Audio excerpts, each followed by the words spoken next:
YouTube. I am working on my 2009 Honda Pilot. I just got done replacing 2 of the oxygen sensors, so I'm going to show you where those are at. There's 4 total oxygen sensors on this engine. And let me get a light on down here. The first one is that right there with the blue and the white wire you can see. Right there. There's one of these on the back side of the engine. I'm not going to be able to show it to you, but it's in the identical spot on the back side of the engine. So those are the 2 upper pre-catalytic converter oxygen sensors.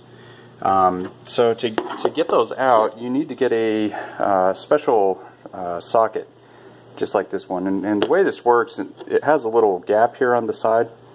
And the reason for that is because you have to be able to fit it over the wires. So the wires go right through here. You put this down onto the oxygen sensor, and then you'll hook your wrench up to this part right here, and that allows you to turn the whole thing without messing up the wires. So you'll have to get one of these. This is a 22 millimeter, I believe, yeah, 22 millimeter. You'll have to get one of these if you're going to do this. So I'll show you the other 2 underneath in just a minute. Alright, I'm now underneath the engine. Just to give you an idea where I'm at, there's the passenger front tire.